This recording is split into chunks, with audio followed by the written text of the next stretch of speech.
ان کا سوال یہ ہے کہ سزا جو توبہ جو قبول ہوتی ہے وہ سزا ملنے کے بعد یا سزا ملنے سے پہلے؟ دیکھو جی، آپ اگر سزا ملنے سے پہلے توبہ کر لیتے ہیں دل سے اور آپ کی پکڑ نہیں بھی ہوئی تو انشاءاللہ تعالیٰ آپ کی توبہ اگر اللہ نے قبول کر لی تو کوئی سزا کی ضرورت نہیں۔ سزا تو اسلامی مملکت میں ہوتی ہے، یہاں تو اسلامی مملکت ہی نہیں ہے، یہاں تو آپ کے لیے توبہ کا دروازہ ہر وقت کھلا ہوا ہے۔ تو وہاں کئی بار ایسا ہوتا تھا کہ لوگ جو ہیں وہ توبہ کر لیتے تھے، اس کے بعد بھی حضور اکرم صلی اللہ علیہ وسلم کے پاس جا کے جو ہے وہ حد جاری کرایا کرتے تھے اپنے اوپر۔ انہیں خطرہ تھا خدا نہ خواستہ اللہ تک ہماری توبہ نہ پہنچی تو ہمیں یہاں سزا مل جائے گی، کم سے کم آخرت کی سزا سے ہم بچ جائیں گے۔ تو ایسا ایک واقعہ میں نے شاید آپ کو سنایا بھی تھا، ایک زنا کر لیا تھا کسی عورت نے، شادی شدہ عورت نے، تو نبی اکرم صلی اللہ علیہ وسلم کے پاس آئی اور وہ 2-3 بار آئی، بچہ ہو لیا، اس کے بعد بچہ دودھ بھی پی لیا، تو اس نے پھر جو ہے توبہ کرنے کے باوجود بھی اپنے اوپر حد جاری کرائی تھی۔ ایسے کافی صحابہ گزرے ہیں جو خود آگے کنفیشن کرتے تھے، نبی اکرم صلی اللہ علیہ وسلم سے حد جاری کرنے کی بات کرتے تھے۔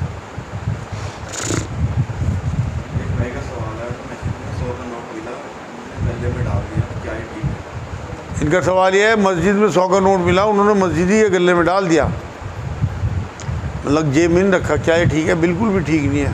انہیں کرنا چاہیے تھا کہ اس مسجد کے امام صاحب یا متولی کو وہ نوٹ پکڑاتے اور وہ 2-4 بار اعلان کرتے کہ بھئی یہ کسی کا نوٹ ہو تو ہمارے پاس ہے، اگر وہ لینا آتا تو اسے دے دیتے، اور اگر کوئی نہ آتا تو تب اس نیت سے کہ اسے ثواب ملے گا جس کا یہ نوٹ ہے، پھر مسجد کے گلے میں ڈالا جا سکتا تھا۔ لیکن بنا اعلان کرے، بنا لوگوں کو بتائے آپ مسجد کے گلے میں ڈال لیں دوسرے کا مال، تو وہ تو اسی کا مال کہلائے گا اور آپ گناہ گار ہوں گے۔ جب تک معلومات نہیں تھی انشاءاللہ اللہ معاف کر دے گا۔ ہاں،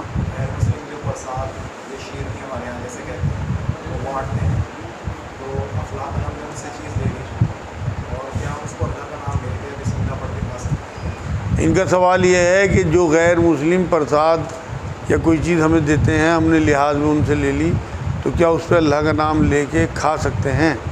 بھائی ایسا ہے کہ اگر انہوں نے کسی بت کے آگے وہ پرساد اپنے جاپ وغیرہ کرنے کے بعد آپ کو دیے ہیں تو آپ کے لیے وہ حرام ہے۔ آپ کو اس ٹائم لحاظ میں اگر لے بھی لیں تو اس کے بعد آپ اسے ایک طرف رکھ دیں، مطلب انہیں بنا بتائے، جس سے کہ ان کی دل آزاری بھی نہ ہو اور آپ کا کام بھی ہو جائے، لیکن آپ اسے کھا نہیں سکتے۔ کہ آپ مان لو آپ کسی سور کی بوٹی پہ بسم اللہ یا لا الہ الا اللہ محمد رسول اللہ پڑھ کے کھا سکتے ہو کیا؟ بس ایسا ہی ہے، جو چیزیں ہمارے لیے حرام ہیں وہ ہر حال میں حرام ہیں۔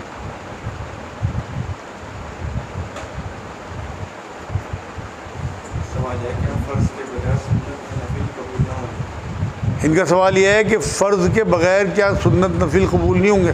نہیں بھائی، بالکل قبول نہیں ہوں گے۔ سب سے پہلے فرض جو ہے وہ اللہ کا حکم ہے۔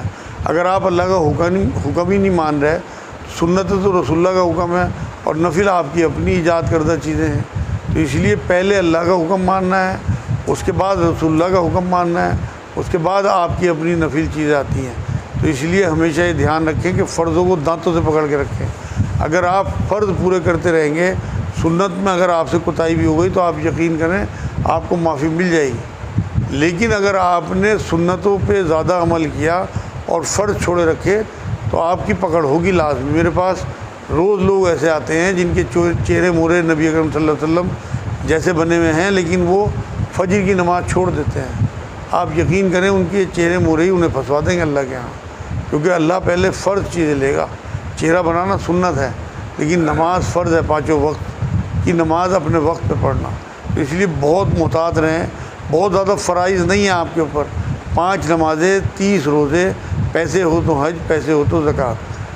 کلمہ پڑھنے کے بعد یہ 4 چیزیں آپ کے اوپر ہے۔ بہت آسان زندگی ہے، ایک بار طے کرنا چاہیے آدمی، ول پاور کے ساتھ طے کر لے کہ میں کبھی انہیں نہیں چھوڑوں گا۔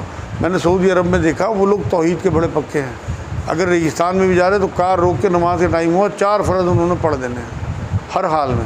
اسی لیے آپ دیکھو کہ آج تک کتنی ان کی رونق ہے اور کتنی ان کے ہاں برکتیں ہیں، گناہ ہونے کے باوجود بھی، کیونکہ وہ توحید کے پکے ہیں وہ لوگ۔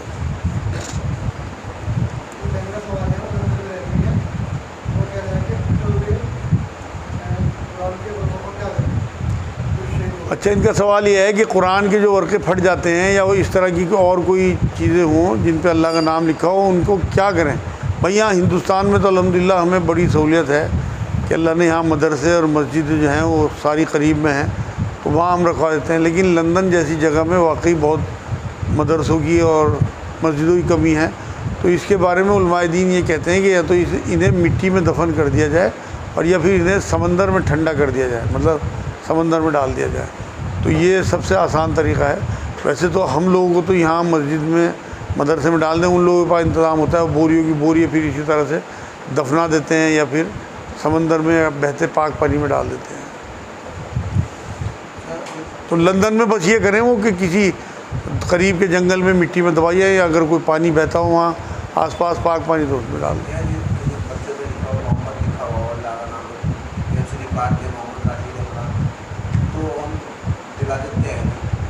جلانا نہیں چاہیے یار، جلانا نہیں چاہیے، دفنا دو مٹی میں۔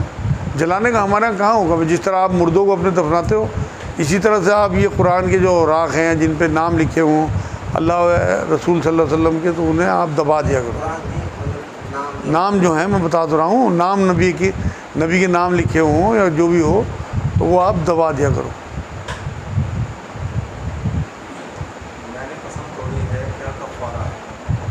اچھا، قسم کا کفارہ معلوم کریں۔ ان کا سوال یہ ہے کہ قسم کا کفارہ کیا ہے؟ قرآن کفن کا کفارہ 10 مسکینوں کو ایک دن کا کھانا کھلانا۔ تو اب معیاری کھانا جیسا آپ خود کھاتے ہو، اگر آپ 100 روپے روز کا کھانا کھاتے ہو تو 10 مسکینوں کو 100 روپے روز 100 روپے کا کھانا آپ کھلا دو، انشاءاللہ تعالیٰ کفارہ ادا ہو جائے گا قرآن کا۔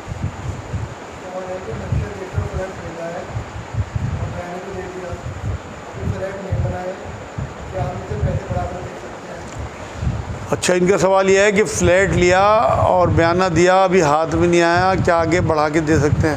بھائی جو آج کا دور میں جو ماحول چل رہا ہے اس میں میرے نزدیک اس میں کوئی حرج نہیں ہے۔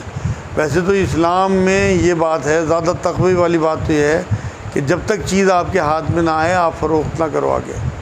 لیکن آج کل سب کو یہ معلوم ہو گیا کہ یہ فلیٹ جو ہے وہ عابد بھائی نے خرید لیا، ان کا ہو گیا، مشہور بھی ہو گیا، کاغذ ان کے پاس آ گئے، بیانہ انہوں نے 25% یا 30% دے دیا، اور انہیں پتہ ہے کہ یہ پارٹی بھی ایسی ہے جس سے میں نے فلیٹ لیا ہے کہ ریپوٹیڈ پارٹی ہے، ان کی کبھی ڈسپیوٹ نہیں ہوتے، تو بالکل اس میں میرے نزدیک کوئی حرج نہیں کہ وہ آگے بڑھا دیں اسے۔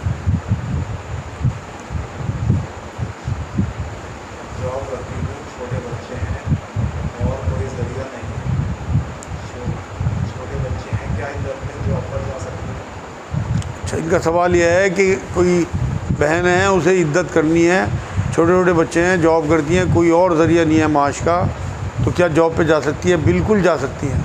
آپ پردے میں جاب پہ جائیں اور وہاں مردوں کے خلط ملت سے بچیں۔ پہلے تو کوشش یہ کریں اگر آپ کے پاس سیونگ ہو اور آپ کو چھٹی مل سکتی ہو تو آپ وہ عدت کی مدت اپنے گھر میں گزاریں، مطلب سادگی کے ساتھ اور پردے کے ساتھ۔ لیکن اگر ایسی مجبوری جیسے آپ نے لکھی ہے اور یہ جینون مجبوری ہے، تو بالکل آپ کو اجازت ہے کہ آپ اس عدت کی مدت میں باہر نکلیں، اپنی جاب کر کے واپس آئیں اور اپنے بچوں کے معاش کا عزت کے ساتھ انتظام کریں۔ دیکھیں، یہ جو عدت ہے نا، یہ ایک مدت کا نام ہے۔ آپ اگر جاب پہ نکلتی بھی ہیں تو آپ کی عدت خراب نہیں ہوتی، آپ گواہی دینے جاتی ہیں عدالت میں، ڈاکٹر کو چیک اپ کرانے جاتی ہیں، تو کوئی آپ کی عدت خراب نہیں ہوتی۔ لیکن اگر آپ تفریح کے لیے نکلتی ہیں یا شادی بیاہ میں جاتی ہیں یا آپ میک اپ کر کے کپڑے پہن کے باہر جاتی ہیں تو اس میں آپ کے اوپر گناہ ہے۔ شرعی مجبوری میں بہت بہتر ہے کہ آپ اگر انتظام کر سکو اور گھر میں رہ سکو تو بہت بہتر ہے، لیکن اگر ایسی مجبوری ہو تو بالکل اجازت ہے۔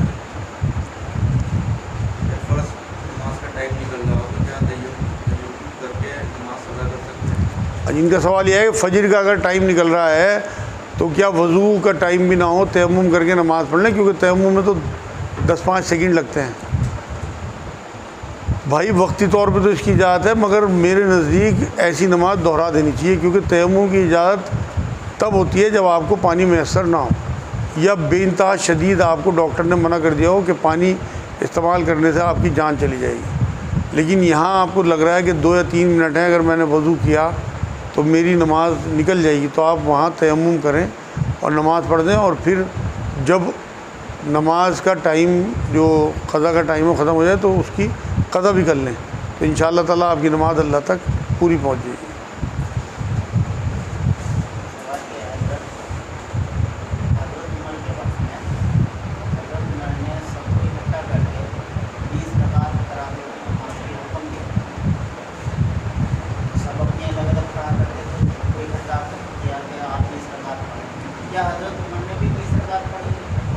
ان کا سوال یہ ہے حضرت عمر نے 20 رکعت تراویح کرا دی تھی لوگوں کی، کیا خود بھی پڑھی تھی؟ نہیں بھائی، خود نہیں پڑھی تھی، کیونکہ یہ اس سے ثابت ہے کہ جب یہ ترتیب انہوں نے دلا دی تو ایک دن وہ مسجد کے باہر سے گزر رہے تھے، کوئی صحابی ان کے ساتھ تھے، تو ان سے کہنے لگے مسکرا کے، جب یہ لوگ تراویح پڑھ رہے تھے تمام صحابہ یا تابعین جو بھی تھے، کہ یہ بدعت حسنہ ہے، مطلب خوبصورت بدعت ہے۔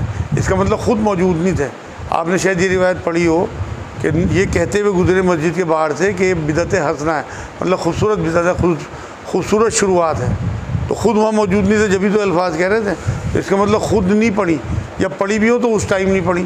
تو اس لیے ایک تو بہت ضروری نہیں ہے کہ وہ خود بھی ساری پڑھیں اور آپ بھی ساری پڑھیں، یہ نفلی عبادت ہے، پڑھو گے بہت ثواب، نہیں پڑھو گے کوئی گناہ نہیں۔ 20 پڑھو، 8 پڑھو، 10 پڑھو، آپ کے اپنے اوپر ہے۔ نبی نے 8 بھی پڑھی ہیں، 10 بھی پڑھی ہیں، 20 بھی پڑھی ہیں۔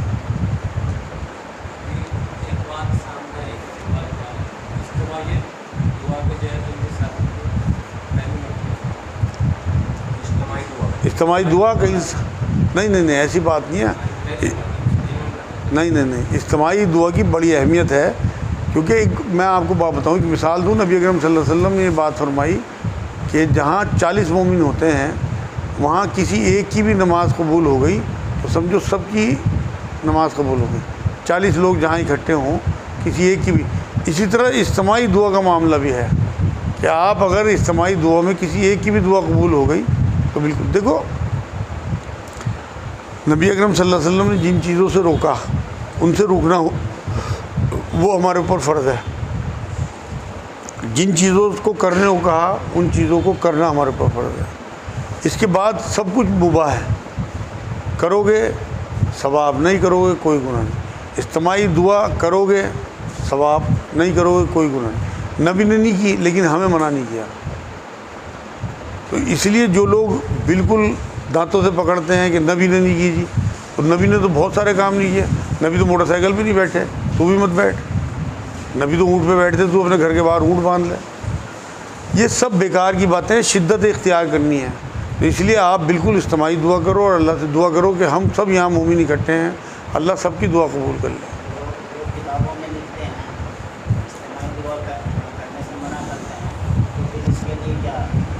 بھائی ان کا نہیں میں جانتا، میں تو دیکھو نبی کی سنتیں بتاتا ہوں آپ لوگوں کو۔ جو لوگ منع کر رہے ہیں ان کے پاس اپنی دلیلیں ہوں گی، مگر وہ دلیل پیش نہیں کر سکتے کہ نبی نے اگر کبھی منع کرا ہو تو ہم بھی رک جائیں گے فوراً، مگر وہ پیش تو کریں نا کہ یہ حدیث ہے یا یہ قرآن کی آیت ہے اور اجتماعی دعا کی منعیت ہے۔ اگر منع نہیں کیا تو یہ میں بتا رہا مباح ہے، آپ کے اپنے اوپر ہے۔ اور یہ بہت سارے کام ہیں، دیکھو جو کرنے کو کہا گیا وہ تھوڑے کام ہیں، جن سے منع کیا گیا وہ بھی تھوڑے کام ہیں، باقی پوری ایک جنگل ہے ان چیزوں کا جو مباح چیزیں ہیں کہ آپ چاہو تو کرو، چاہو تو نہ کرو۔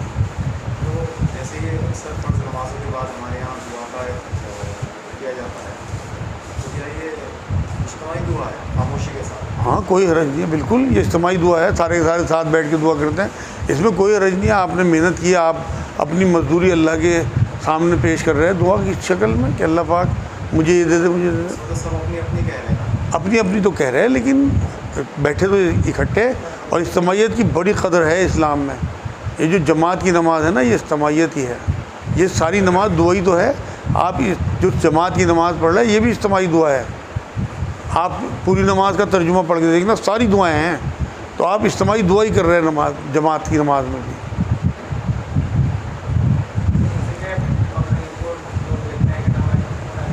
ہیں؟ ہاں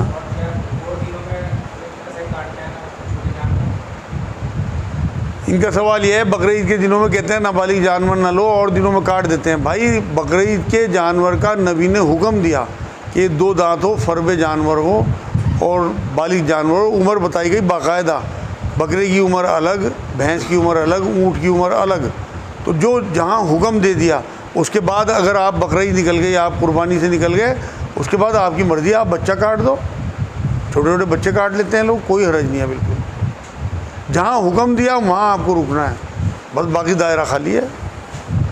میرا سوال ہے کہ جو والدہ کو والد کی قبر میں دفنا سکتے ہیں؟ ان کا سوال یہ ہے کیا والدہ کو والد کی قبر میں دفنا سکتے ہیں؟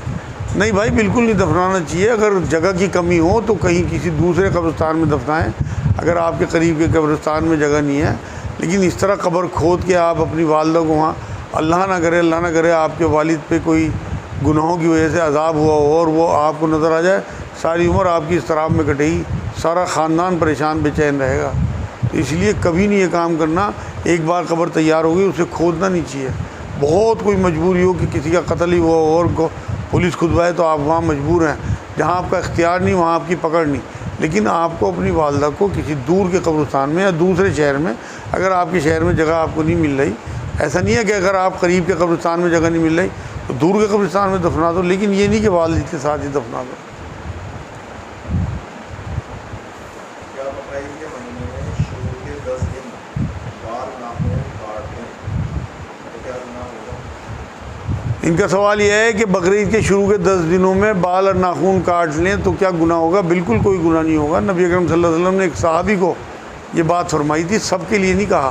اب یہ بھی مستحب ہے جو میں کہہ رہا آپ کو، کہ یہ چوائس پہ ہے آپ کی. آپ اس وجہ سے ناخن اور آپ بال بڑھائے رکھو گے کہ میرے نبی نے اپنے ایک صحابی کو حکم دیا تھا، مجھے نہیں دیا، لیکن صرف اس وجہ سے کہ میرے نبی کا حکم ہے. اگر آپ کرتے ہو تو بہت ثواب، نہیں کرتے ہو کوئی گناہ نہیں. لوگوں کے ڈر سے نہیں، لوگوں کو دکھانے کے لیے نہیں، پھر ریاکاری میں آ جاؤ گے. نبی کا حکم آپ کو پتہ نہیں ہوتا کہ کیوں آپ بال نہیں کٹوا رہے، کیوں آپ ناخن نہیں کاٹ رہے، اور آپ اپنی مرضی سے لوگوں کو دیکھا دیکھی یہ کام کر رہے ہیں. ایک صحابی کو حکم دینے کا مطلب سب صحابی کو نہیں ہے، الگ الگ صحابی کو الگ الگ حکم دیے، سچویشن کے حساب سے حکم دیے. ایک صحابی نے پوچھا کہ جی میرے لیے کوئی نیکی کہوں کہ اپنی 5 نمازیں بالکل درست رکھنا. اس کا مطلب کہیں نہ کہیں کوتاہی دیکھی ہوگی نبی نے. ایک صحابی نے پوچھا کہ کوئی مجھے نیکی کہوں کہ اپنی والدہ کا بھی انتہائی حرمت کرا کر، کوئی نہ کوئی دیکھی، کیونکہ نبی کو اپنے تمام صحابہ کا پتہ تھا. ایک ہی سوال کے 10 جواب. ایک نے پوچھا نیکی کا کیا کروں میں اپنی، کہ تو پیاؤ کھدوا دے. پتہ لگا وہ اندر سے کچھ کنجوسی نہ ہو ان کے اندر، مال خرچ کرنے کی ترغیب جائے. تو اپنے صحابہ کا حضور کو پتہ تھا کہ میرے کون سے صحابی میں کیا کمی ہے. اس کمی کو دور کرنے کے لیے ویسے ہی حکم دیتے تھے. تو آپ اپنے اوپر اپلائی کرنے لگو تو آپ کی تو زندگی تنگ ہو جائے گی. یہ سب حکمت سے آپ کے پڑھنے سے نکلیں گی چیزیں. ہمارے ہاں آنکھ میچ کے حدیثوں پہ، آنکھ میچ کے آپ کے لیے کتاب ہے قرآن. حدیثوں کو سچویشن کے حساب سے آپ کو ان کی بیک گراؤنڈ پتہ ہونی چاہیے کہ کہاں کون سی حدیث نبی نے کس سے کہی. اب ایک جگہ تو نبی یہ کہہ رہے ہیں کہ جس کے ٹخنے کھلے نہ ہوئے اس کے ٹخنے دوزخ میں جلیں گے. اب وہ اگر آگے کانپتے ہوئے حضور میرا تو تہمت نیچے دھر جاتا ہے، حضور کہہ رہے تیرے لیے نہیں ہے یہ حکم، بتاؤ. ایک صحابی کے لیے حکم نہیں، باقی صحابہ کے لیے حکم ہو تو سچویشن کے حساب سے ہوتا ہے. سوال یہ دانتوں سے ہو تو غسل ہو جائے گا؟ ان کا سوال یہ ہے دانتوں میں کوئی چیز پھنسی ہوئی ہو اور انہیں طہارت حاصل کرنی ہے، کیا غسل ہو جائے گا؟ بھائی حد الامکان کوشش یہ کرنی چاہیے کہ اسے آپ نکال دیں. لیکن اگر نہیں نکل پا رہا اور آپ کو ڈر ہے کہ آپ کے دانت خراب ہو جانے کا خطرہ ہے تو بالکل آپ کا غسل ہو جائے گا. آپ کلی کریں، بالکل انشاءاللہ غسل ہو جائے گا.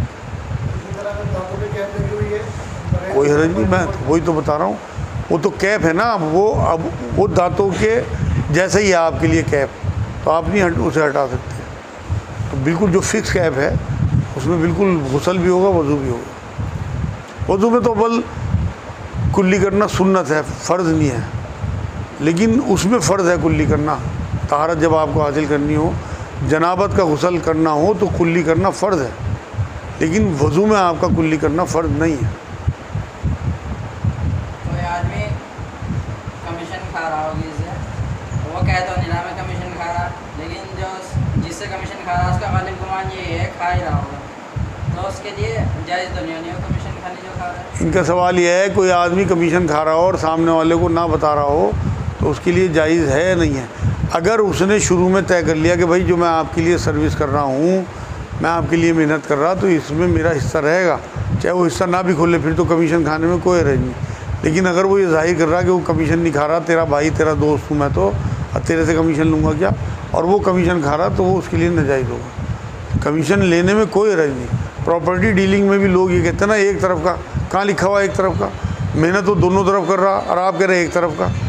بھائی اس کے بھی چکر کاٹ رہا، پیٹرول آج کل کتنا مہنگا ہے، اور تم کہہ رہے کہ ایک طرف کا اس کے لیے جائز ہے۔ دونوں طرف کا جائز ہے۔ جب وہ محنت کر رہا تو اس کا حق دینا چاہیے۔ اگر آپ کے پاس کسی پراپرٹی کا معاملہ کوئی بروکر لے کے آتا ہے، اور وہ چاہے آپ کے سگے بھائی کی پراپرٹی ہو، پتہ لگا آپ کے بھائی کی تھی، وہ آپ کو پتہ ہی نہیں تھا، تو اس بروکر کا حق ہو کہ آپ کو اس کے گھر اس کے پیسے پہنچانے چاہیے۔ یہ ہے محنت کا مین تانا۔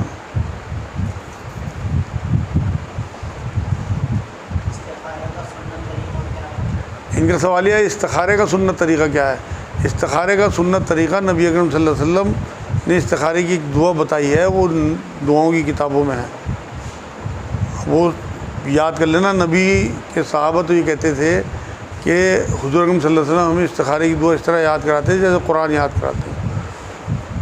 تو دو تین طریقے رائج ہیں۔ ایک کچھ لوگ تو یہ کہتے ہیں کہ 2 نفل پڑھیں استخارے کی نیت کے، اور اس کے بعد وہ دعا پڑھ لیں۔